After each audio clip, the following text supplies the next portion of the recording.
Hello everyone, welcome to smart exam. मित्रांनो, आज आपण तलाठी भरती 2022साठी महत्त्वाची लेक्चर सिरीज सुरू करत आहोत. यामध्ये आपण आत्तापर्यंत म्हणजे 2012 पासून जेवढे तलाठी परीक्षेचे पेपर झाले आहेत त्या सर्व पेपरमधील प्रश्न या सिरीजमध्ये आपण इथे कव्हर करणार आहोत. आणि आज आपण सामान्य विज्ञान या विषयाचे महत्त्वाचे 100 प्रश्न पाहणार आहोत. जे प्रश्न वारंवार रिपीट झालेले आहेत आणि जे प्रश्न आगामी येणाऱ्या परीक्षेसाठी महत्त्वाचे आहेत ते सर्व प्रश्न या व्हिडिओमध्ये आपण घेतलेले आहेत. त्यामुळे हा व्हिडिओ तुम्हाला शेवटपर्यंत पाहायचाच आहे. एकही प्रश्न मिस होता कामा नये, कारण एक प्रश्न आपल्याला परीक्षेमधील 1 मार्क मिळवून देणार आहे, हे लक्षात ठेवा. आणि 1 मार्क आपल्याला मेरिटमध्ये आणण्यासाठी किती महत्त्वाचं आहे हे तुम्हाला माहिती आहे. चला तर वेळ न घालवता हे लेक्चर सुरू करू. पहा, पहिला प्रश्न आपल्यासमोर. जे थॉम्सन या शास्त्रज्ञाने कशाचा शोध लावला? Proton, electron, neutron, helium. पहा, तुम्ही जर आपलं MPSC ट्रिक्स या प्लेलिस्टमधली जर लेक्चर पाहिलेली असतील तर त्यामध्ये आपण ही ट्रिक घेतलेली की हे इलेक्ट्रॉन, न्यूट्रॉन, प्रोटॉनचा शोध कोणी लावला ते कसं लक्षात ठेवायचं. तर त्यासाठी काय ईटपर्णाच्या गौरव ईटपर्णाच्या किंवा समाधान ईटपर्णाच्या असं वाक्य आहे. ईटपर्णाच्या इलेक्ट्रॉन आणि टीचा थॉम्सन. ओके, इलेक्ट्रॉन आणि थॉम्सन म्हणजे इलेक्ट्रॉनचा शोध कोणी लावला? थॉम्सनना. आता पर म्हणजे काय? परचा प्रोटॉन आणि रुदरफोर्ड. प्रोटॉनचा शोध कोणी लावला? रुदरफोर्डने. आणि नाच्याचा न्यूट्रॉन आणि चॅडविक म्हणजे न्यूट्रॉनचा शोध चॅडविकने लावला. पहा, ईटपर्णाच्या इलेक्ट्रॉन थॉम्सन, प्रोटॉन रुदरफोर्ड आणि न्यूट्रॉन चॅडविक. चला पुढे पाहू. मानवी रक्ताचे वेगवेगळे रक्तगट शोधून काढण्याचे श्रेय डॅश डॅश या शास्त्रज्ञात जाते? कार्ल लँडस्टीनर, विल्यम हार्वे, जॉर्ज लिनक आणि प्रफुल्ल सोनी. तर पहा, मानवी रक्ताचे वेगवेगळे रक्तगट शोधून काढण्याचं श्रेय कोणाला जातं? ते जातं कार्ल लँडस्टीनर याला. याने 1900 मध्ये हा शोध लावला होता आणि यासाठी यांना नोबेल पारितोषिक देखील भेटलं होतं. आता पहा, त्यांचा जन्मदिवस आहे जागतिक रक्तदान दिन म्हणून साजरा केला जातो आणि तो कधीपासून? 2005 पासून साजरा केला जातो. कार्ल लँडस्टीनर यांचा जन्मदिवस जागतिक रक्तदान दिन म्हणून साजरा केला जातो. आता तुम्हाला कमेंट बॉक्समध्ये सांगायचं की यांचा जन्मदिन कोणता आहे, तो तुम्ही कमेंट बॉक्समध्ये सांगा. हवेपेक्षा हलका व पाण्यात विरघळणारा वायू कोणता? तो वायू आहे हायड्रोजन. यानंतरचा प्रश्न. समुद्राची खोली मोजण्याच्या साधनाला काय म्हणतात? समुद्राची खोली कशाने मोजतो? तर ती मोजतो फॅथोमीटरने. आता पहा, ऑप्शनमध्ये हायड्रोमीटर कशासाठी मोजतात? सापेक्ष आर्द्रता मोजण्यासाठी हायड्रोमीटरचा वापर करतात.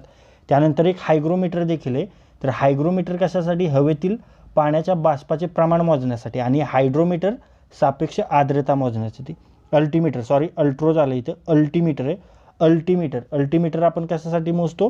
तर समुद्र सपाटीपासूनची उंची मोजण्यासाठी अल्टिमीटरचा उपयोग करतो. आणि मॅनोमीटर पाईपमधील दबाव मोजण्यासाठी मॅनोमीटरचा यूज होतो. पुढे पाहू. भूगर्भातील पाण्याची पातळी मोजण्यासाठी कोणते उपकरण वापरतात? पहा, इथे पिझोमीटर हे उपकरण भूगर्भातील पाण्याची पातळी मोजण्यासाठी वापरतात. इथं आलं का हायग्रोमीटर? आत्ता पाहिलं मागच्या प्रश्नामध्ये हवेतील पाण्याच्या बाष्पाचे प्रमाण मोजण्यासाठी. हवेतील पाण्याच्या बाष्पाचे प्रमाण मोजण्यासाठी हायग्रोमीटरचा यूज होतो. ॲनिमोमीटर कशासाठी? वाऱ्याचा वेग मोजण्यासाठी ॲनिमोमीटरचा यूज होतो. आणि लायसीमीटर कशासाठी? बाष्पीभवन मोजण्यासाठी लायसीमीटरचा यूज होतो. आणि भूगर्भातील पाण्याची पातळी मोजण्यासाठी काय यूज होतो? तर तो पिझोमीटर यूज होतो. पुढे पाहू. क्षकिरणांचा शोध कोणी लावला? क्षकिरण रॉन्टजेन यांनी क्षकिरणांचा शोध लावला. आता पहा, गट कचे एक्झाम झाली होती त्यावर हेनरी ब्रेकवेल यांचा प्रश्न आला होता. तर किरणोत्सारिताचा शोध कोणी लावला? तर तो लावला हेनरी ब्रेकवेल यांनी. त्यानंतर पहा, मलेरिया रोग कशामुळे होतो? मलेरिया रोग प्लाझ्मोडियम वायवॅक्स या मादीमुळे होतो. पुढे पाहू. पाण्याची घनता डॅश डॅशला उच्चतम असते? 4 अंश सेल्सिअसला पाण्याची घनता उच्चतम असते. त्यानंतरचा प्रश्न. ध्वनी तरंगाचे प्रसारण कशामधून होत नाही? स्थायूमधून होते, द्रवातून होते आणि वायूतून देखील होते. मग होत कशातून नाही तर निर्वात जागा. निर्वात जागा. ध्वनी तरंग प्रसारण होण्यासाठी त्याला माध्यम लागतं. आता ही निर्वात जागेत माध्यमच नाही, त्यामुळं इथून ध्वनी लहरींचं प्रसारण होत नाही. पुढे पाहू. इंद्रधनुष्यात किती रंग असतात रे? 7. सर्वांनाच माहिती आहे. पुढचा प्रश्न. हत्तीरोग. हत्तीरोग कशामुळे होतो? प्रोटोझोआमुळे. यानंतर कोणत्या पिगमेंटमुळे फळांमध्ये लाल रंग होतो? कोणतं पिगमेंट आहे? तर ते आहे लायकोपिन. पहा, टमाटरमध्ये हे पिगमेंट असतं, म्हणून टमाटर कसं लाल असतं. त्यानंतर अँथ्रोसायनिन हे देखील पिगमेंट आहे, यामुळे निळा जांभळा रंग होतो. झॅन्थोफिल. झॅन्थोफिलमध्ये पिवळा रंग झॅन्थोफिल या पिगमेंटमुळे होतो. आणि कॅरोटीन. कॅरोटीनमुळे कसला रंग होतो? तर कॅरोटीन या पिगमेंटमुळे ऑरेंज रंग होतो. ओके. पुढे पाहू. प्रकाशवर्ष. प्रकाशवर्ष कशाचं एकक आहे? तर हे अंतर मोजण्याचं एकक आहे. पर्याय क्रमांक 3 बरोबर. यानंतर पहा. 1 kilobyte is equal to dash dash bytes. किती रे? 1024 बाईट्स. त्यानंतर प्रकाश संश्लेषण क्रियेमध्ये डॅश डॅश वायूची गरज असते. प्रकाश संश्लेषण कशाची गरज असते रे? Carbon dioxide. कार्बन डायऑक्साईड नसेल तर प्रकाश संश्लेषण क्रिया होऊ नाही शकत. पुढे पहा. लोहित पेशी. लोहित रक्तकणिका मानवाच्या कशामध्ये निर्माण होतात? अस्थिमज्जात. योग्य उत्तर पर्याय क्रमांक 4. त्यानंतर पहा. जिभेच्या शेंड्यावर आपणास प्रामुख्याने डॅश डॅश या चवीचे ज्ञान येते. तर जिभेचा शेंडा पाहिलंय, गोड चवीचं ज्ञान होतं. बरोबर आहे का? पुढे पहा. पोलिओ हा रोग कशापासून होतो? विषाणूपासून प्रसारित होणारा हा रोग आहे पोलिओ. मित्रांनो, लेक्चर युजफुल वाटत असेल, कॉन्टेंट युजफुल वाटत असेल, लेक्चरला लाईक नक्की करा आणि तुमचे जे काय अभिप्राय असतील ते कमेंट बॉक्समध्ये नक्की लिहून आम्हाला कळवा. पुढे पाहू. खालीलपैकी सदिश राशी कोणती? पहा, सदिश राशी, अदिश राशी लक्षात ठेवण्यासाठी एक उत्तम ट्रिक आहे आपल्या चॅनलवर, MPSC ट्रिक्स या प्लेलिस्टमध्ये. ती तुम्ही त्या प्लेलिस्टमध्ये जाऊन पहा. ते सदिश राशी आणि अदिश राशी हे तुम्हाला कायमस्वरूपीच लक्षात राहणार. यामध्ये तुम्हाला काही म्हणजे कन्फ्युजन होणंच तुमचं बंद होईल. एकदा ते ट्रिक लेक्चर्स तुम्ही नक्की पहा. तर सदिश राशी कोणती? यामध्ये बल. पुढे पाहू. डॅश डॅश याने गुरुत्वाकर्षणाचा सिद्धांत मांडला. कोणी रे? न्यूटन यांनी गुरुत्वाकर्षणाचा सिद्धांत मांडला. आणि गॅलिलिओनी काय केलं होतं? तर दुर्बीण.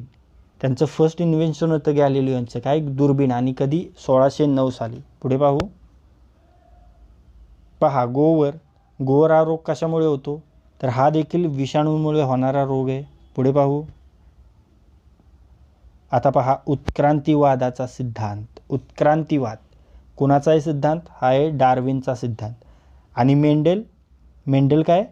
अनुवंशिकतेचा सिद्धांत मेंडेल यांनी मांडला. यांनाच फादर ऑफ जेनेटिक्स म्हणतात. आणि आईन्स्टाईन क्वांटम थेअरी. आठवतंय का? Quantum theory. आणि रेफ्रिजरेटरचा शोध पण यांनीच लावला, आईन्स्टाईन. आणि सापेक्षवादांचा म्हणजे सगळ्यात महत्त्वाचा जागतिक सापेक्षवादाचा सिद्धांत हा देखील आईन्स्टाईननीच मांडलेला आहे. ओके. आणि या इथे आहे रॉबर्ट कॉक. तर मॉडर्न बॅक्टेरियोलॉजीचे फादर म्हणजे फाउंडर आहेत. फाउंडर ऑफ मॉडर्न बॅक्टेरियोलॉजी कोण? Robert cock. पुढे पहा. खालीलपैकी कोणता रोग संसर्गजन्य नाही? कर्करोग. माहीतच आहे सर्वांना, कर्करोग संसर्गजन्य नाही. पुढे पहा. खालीलपैकी डॅश डॅश हा पक्षी वर्गातील सस्तन प्राणी आहे. पक्षी वर्गातील सस्तन प्राणी. वटवाघूळ हा पक्षी वर्गातील सस्तन प्राणी. पुढे पहा. WHO ही संघटना कशाशी संबंधित आहे? आरोग्याशी संबंधित आहे. आता WHO World Health Organization. Okay. पुढे पाहू. विद्युत बल्बमध्ये कोणता वायू असतो? तर तो असतो नायट्रोजन. यानंतरचा प्रश्न. प्रोग्राम व डाटा तात्पुरता संगणकात साठवून ठेवण्यासाठी डॅश डॅशचा उपयोग होतो? तर तो होतो रॅम. रॅमचा full form random access memory. त्यानंतर ROM read only memory, CD compact disc आणि DVD digital video disc, digital versatile disc. Okay. त्यानंतर भारतीय साहित्य क्षेत्रातील सर्वोच्च पुरस्कार हा आहे. कोणता आहे? ज्ञानपीठ हा भारतीय साहित्य क्षेत्रातील सर्वोच्च पुरस्कार. त्यानंतर पाण्याची घनता डॅश डॅशला सर्वात जास्त असते. पाहिलं 4°C. यानंतर ध्वनी तरंगाचे प्रसारण पुन्हा एकदा रिपीट झालेला प्रश्न आहे, निर्वात जागेत. यानंतर बल मोजण्याचे एकक, बल मोजण्याचे एकक काय आहे? न्यूटन. त्यानंतरचा प्रश्न डॅश डॅश या वायूस हसविणारा वायू म्हटले जाते. नायट्रस ऑक्साईड या वायूस हसविणारा वायू म्हटले जाते. यानंतर पहा स्कर्वी रोग, स्कर्वी रोग या जीवनसत्वाच्या अभावाने होतो. कोणतं जीवनसत्व? क जीवनसत्वाच्या अभावाने स्कर्वी रोग होतो. त्यानंतरचा जिभेच्या शेंड्यावर काय रे? गोड हा पण देखील रिपीट झालेला प्रश्न आहे. पहा डॅश डॅश या शास्त्रज्ञाने रसायनशास्त्रात महत्त्वपूर्ण संशोधन केले होते. तो शास्त्रज्ञ कोण होता? पॅरासेल्सस. पॅरासेल्सस या शास्त्रज्ञाने रसायनशास्त्रात महत्त्वपूर्ण संशोधन केले होते. त्यानंतर प्रिन्सिपिया, अत्यंत महत्त्वाचा प्रश्न. प्रिन्सिपिया ग्रंथ डॅश डॅश या शास्त्रज्ञाच्या संशोधनाशी संबंधित आहे. आयझॅक न्यूटन, आयझॅक न्यूटन या शास्त्रज्ञाच्या संशोधनाशी संबंधित आहे प्रिन्सिपिया हा ग्रंथ. त्यानंतर सौर ऊर्जा निर्मिती कशामुळे होते? एकत्रीकरणामुळे. कशाच्या? हायड्रोजनच्या. मग पर्याय क्रमांक 1 बरोबर. हायड्रोजन अणूंच्या एकत्रीकरणाने सौर ऊर्जा निर्मिती होते. पुढे पहा इसवी सन 1800 मध्ये लाफिंग गॅस किंवा नायट्रस ऑक्साईडचा शोध लावला गेला. या शोधाचे जनकत्व खालीलपैकी कोणाकडे होते? तर हा सर हम्फ्रे डेव्ही यांनी लाफिंग गॅसचा शोध लावला होता. मित्रांनो, लेक्चर युजफुल वाटले, कॉन्टेंट युजफुल वाटत असेल तर लेक्चरला लाईक नक्की करा. पुढचा प्रश्न पहा WMO, WMO म्हणजे काय? World meteorological organisation. ओके. पुढे पहा आकाशातील विजेचा शोध खालीलपैकी कोणी लावला? आकाशातील विजेचा शोध लावला होता फ्रँकलिन यांनी. आणि फॅरेडे, फॅरेडे यांनी कशाचा? तर विद्युत चुंबकत्व आणि विद्युत रसायनशास्त्र यामध्ये यांचं संशोधन आहे फॅरेडे यांचं. आणि आकाशातील विजेचा शोध फ्रँकलिन यांनी लावला. पुढचा प्रश्न दूरध्वनी संभाषणामध्ये डॅश डॅश, दूरध्वनी संभाषणामध्ये काय? ध्वनी ऊर्जेचे रूपांतर यार्धिक ऊर्जेत, विद्युत ऊर्जेचे ध्वनी ऊर्जेत, ध्वनी ऊर्जेचे विद्युत ऊर्जेत, तसेच उलटपक्षी आणि ऊर्जा रूपांतर. पहा दूरध्वनी म्हणजे काय रे? तर ध्वनी ऊर्जेचे रूपांतर विद्युत ऊर्जेत आणि तसेच उलटपक्षी. बरोबर आहे ना? मग पर्याय क्रमांक 3 बरोबर. पुढे पहा कुकरमध्ये अन्नपदार्थ लवकर शिजतं. कारण कुकरमध्ये उष्णता बाहेर पडू शकत नाही. उकळत्या पाण्याच्या मानाने वाफ जास्त उष्ण, जास्त दाबामुळे पाण्याचा उत्कलन बिंदू वाढतो. हा आणि कुकरमधील पाणी कमी तापमानासोबत.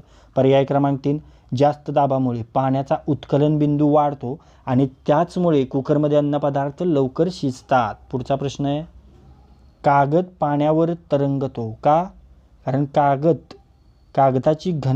कागदाची घनता पाण्यापेक्षा कमी आहे म्हणून कागद पाण्यावर तरंगतो. पुढे पहा रबराचे वल्कनायझेशन या प्रक्रियेत रबर डॅश डॅश बरोबर मिसळतात. तर तो गंधका बरोबर मिसळतात. ओके. रबराच्या वल्कनायझेशनमध्ये. त्यानंतर डॅश डॅश हे अतिसंवेदनशील स्फोटक आहे. पहा मर्क्युरी फुल्मिनेट हे अतिसंवेदनशील स्फोटक आहे. त्यानंतर पहा कर्करोग कशामुळे रे? तर पेशींचे अनियंत्रित विभाजन. पुढचा प्रश्न सेटिल अल्कोहोल या रासायनिक संयुगाचा वापर खालील कारणासाठी होतो. कशासाठी? तर जलाशयाच्या पृष्ठभागावरून होणाऱ्या पाण्याचे बाष्पीभवन कमी करण्यासाठी सेटिल अल्कोहोल याचा वापर केला जातो. पुढे पाहू दुधाची शुद्धता मोजण्यासाठी कोणत्या उपकरणाचा वापर होतो? दुधाची शुद्धता मोजण्यासाठी कोणतं उपकरण आहे माहिती आहे का? तर ते आहे लॅक्टोमीटर. लॅक्टोमीटरचा उपयोग दुधाची शुद्धता मोजण्यासाठी केला जातो. त्यानंतरचा प्रश्न बायोगॅसचा महत्त्वाचा घटक तो आहे मिथेन. पुढचा प्रश्न त्रिफळा चूर्ण कशापासून बनवतात?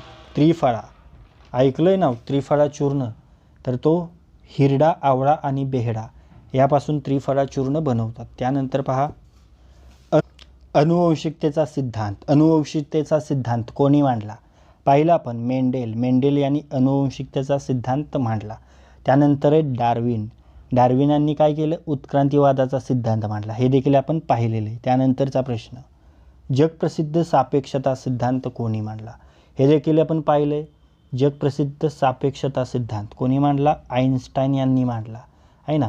आणि कोपर्निकस यांनी काय केलं होतं रे? तर पृथ्वी गोल आहे हे कोणी सांगितलं? कोपर्निकसनी. आणि न्यूटन काय? गुरुत्वाकर्षणाचा सिद्धांत म्हणजे गुरुत्वाकर्षणाचे जे नियम आहेत ते न्यूटन यांनी मांडले. आणि गॅलिलिओ यांनी दुर्बीण. पुढे पहा, खालीलपैकी कशास बेकिंग पावडर म्हणून संबोधले जाते? तर सोडियम बायकार्बोनेट याला बेकिंग पावडर म्हणून संबोधले जाते. म्हणजे काय रे? खाण्याचा सोडा आणि सोडियम कार्बोनेट धुण्याचा सोडा. आता सोडियम बायकार्बोनेट जेवण कोण बनवतं रे? तर जेवण बनवतं बाय जेवण बनवती का? म्हणून सोडियम बायकार्बोनेटला काय म्हणायचं? खाण्याचा सोडा म्हणजेच बेकिंग पावडर. पुढे पहा, स्पायरोगायरा हे खालीलपैकी कशाचे उदाहरण आहे? शैवालाचे उदाहरण आहे स्पायरोगायरा. पुढचा प्रश्न, आम्लाची संहती दर्शवण्यासाठी pH मापन श्रेणी कोणी तयार केली? आम्लाची संहती दर्शवण्यासाठी pH मापन श्रेणी सोरेन यांनी निर्माण केली. पुढे पहा, सूक्ष्मदर्शकाचा शोध प्रथम कोणी लावला?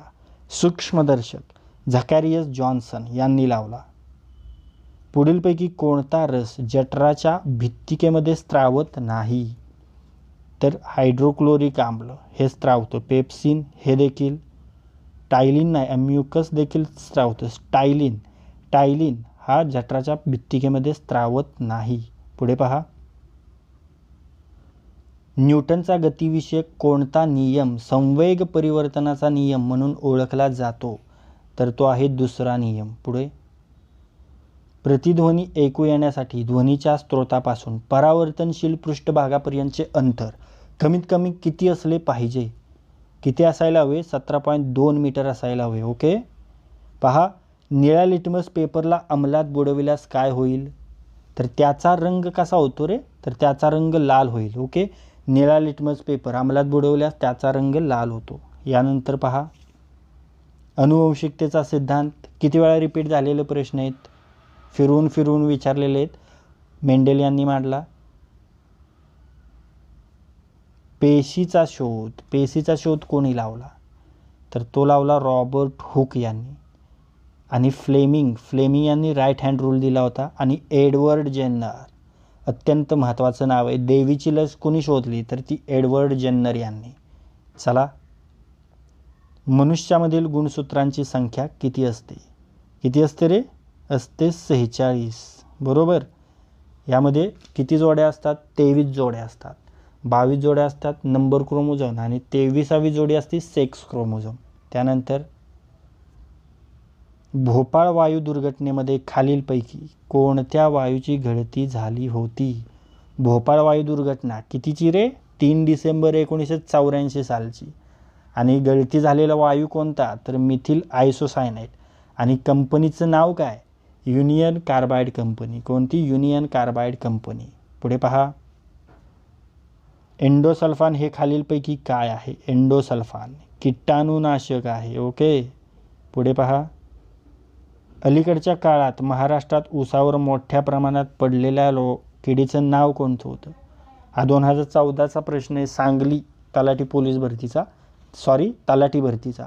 लोकरी मावा 2014चा आहे. त्यावेळी पहा, लोकरी मावा ऊसावर मोठ्या प्रमाणात पडलेला कीड आहे. ओके. त्यानंतर ऊर्जेच्या क्रमवार संक्रमणाला डॅश डॅश म्हणतात? अन्न साखळी. त्यानंतर डॅश डॅश या संकरित मेंढीची लोकर उच्च प्रतीची मानली जाते. तर ती मेंढी आहे चोकला. मित्रांनो, लेक्चर युजफुल वाटत असेल, कॉन्टेंट युजफुल वाटत असेल, लेक्चरला लाईक नक्की करा. पुढे पहा, डॅश डॅश हा विनाशी ऊर्जा साधनांचा प्रकार आहे. सौर, पवन, तरंग. कोणता ऊर्जा असेल रे? अणुऊर्जा. इथं ऑप्शन पवन डबल झाले, अणुऊर्जा होय. अणुऊर्जा हा विनाशी ऊर्जा साधनांचा प्रकार आहे. त्यानंतर जीवनसत्वाच्या अभावामुळे जीभ लाल होते, त्वचा करसरीत होते. कोणतं जीवनसत्व? ते जीवनसत्व आहे ब. यानंतर डाळी पालेभाज्या दूध यातून कोणते जीवनसत्व मिळते?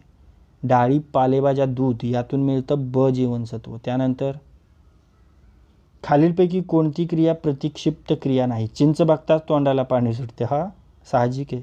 परीक्षा आली की भीती वाटू लागते, हे नाही प्रतिक्षिप्त क्रिया. पेटता फटाका पाहताच बघा ॲटोमॅटिक हातावर कानांवर हात जातो आणि सुई टोचली की आई ग उद्गार हे निघतोच. मग योग्य उत्तर पर्याय क्रमांक 2, परीक्षा आली की भीती वाटू लागते. त्यानंतरचा प्रश्न, सल्फ्युरिक आम्लामध्ये लिटमस कागद डॅश डॅश होतो, तर फिनॉल्फथेलिन वर होणारा परिणाम डॅश डॅश असतो. सल्फ्युरिक आम्लामध्ये लिटमस कागद लाल होतो आणि फिनॉल्फथेलिनवर तो रंगहीन असतो. मग योग्य उत्तर असेल पर्याय क्रमांक 3. त्यानंतर अणूचे सर्वप्रथम भेदन करणारा माणूस म्हणून डॅश डॅशचे वर्णन करता येईल. अणूचे सर्वप्रथम भेदन कोणी केलं? जॉन थॉम्सन यांनी केलं. त्यानंतर पेशीतील तरल द्रव्याला प्रद्रव्य असे कोणी नाव दिले? जोहान्स पुरकिंजे यांनी पेशीतील तरल द्रव्याला प्रद्रव्य असे नाव दिले. यानंतर कोणत्या अवस्थेमध्ये रेणूंचे विसर्जन होते? तर स्थायू, द्रव आणि वायू या तिन्ही अवस्थेमध्ये रेणूंचे विसर्जन होते. योग्य पर्याय असेल पर्याय क्रमांक 4, स्थायू, द्रव किंवा वायू. त्यानंतर परासरणासाठी कशाची आवश्यकता असते? स्थायूचं परासरण होतं का? वायूचं होतं का? नाही. मग द्रवाचं होतं. मग द्रव माध्यमाची आवश्यकता असते परासरणासाठी. वर्णलवके, फुले व फळे यांना डॅश डॅश प्राप्त करून देतात. वर्णलवके, फुले व फळे यांना रंग प्राप्त करून देतात, पिगमेंट्स. ओके. मानवाच्या खालीलपैकी कोणत्या आंतरिक इंद्रियावर हेपॅटायटिस बीचा प्रादुर्भाव होतो? हेपॅटायटिस बी, यकृत. पुढे पहा, सेंटीग्रेड व फॅरनहाईट स्केल तापमान कोणत्या तापमानासाठी सारखेच असते? सेंटीग्रेड व फॅरनहाईट -40, -40. खालीलपैकी कोणत्या शास्त्रज्ञाने हा सिद्धांत मांडला की सूर्य हा आपल्या सूर्यमालेच्या केंद्रस्थानी आहे? कोणी? तर तो गॅलिलिओने. ओके, गॅलिलिओने हा सिद्धांत मांडला. त्यानंतर प्रकाशाचे अस्तित्व ज्या सूक्ष्म कणांमुळे तयार होते त्या कणांना काय म्हणतात? त्या कणांना म्हणतात फोटॉन. त्यानंतर गहू पिकातील खालीलपैकी कोणते जनुक गहू पिकास बुटकेपणा आणण्यास कारणीभूत आहे? नोरेंटेन ऐकलं असेल नाव.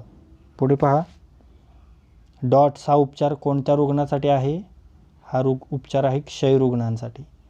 त्यानंतर DNA हे द्विसर्पिल रेणू प्रारूप कोणी व केव्हा शोधून काढले? 1953 साली वॅटसन व क्रिक यांनी शोधून काढले. त्यानंतर खालीलपैकी कोणता पदार्थ विद्युत वाहक आहे? पदार्थ पहा काय काय आहे? काच, रबर, ग्रॅफाईट, चिनी माती. आता यामध्ये विद्युत वाहक काय आहे? तर तो आहे ग्रॅफाईट. यानंतर पहा, समुद्राची खोली मोजण्यासाठी वापरण्यात येणाऱ्या तरंगलहरी कोणत्या प्रकारात मोडतात?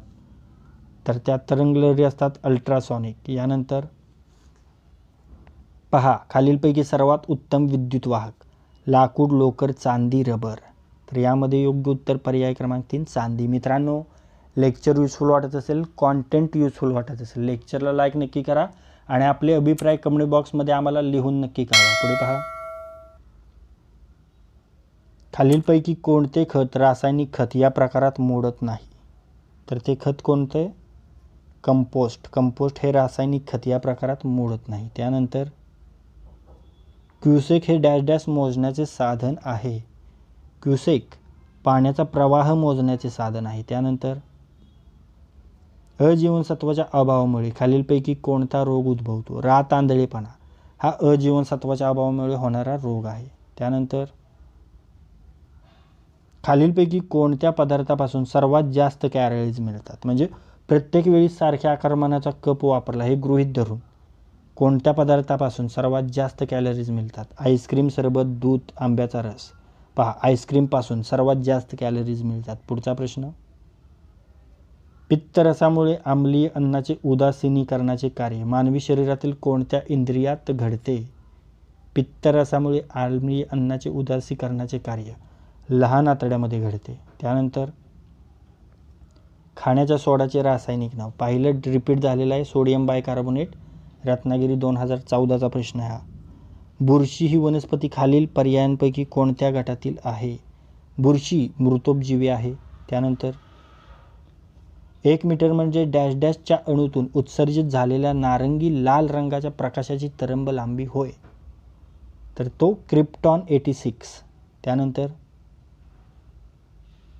करडईत तेलाचे प्रमाण 31% इतके असते, तर सूर्यफलात किती असते तेलाचे प्रमाण? ते असते 44%. यानंतर जीवाणुभक्षी बॅक्टेरियोफेज सजीवांमध्ये डॅश डॅश न्यूक्लिक आम्ल आढळून येते.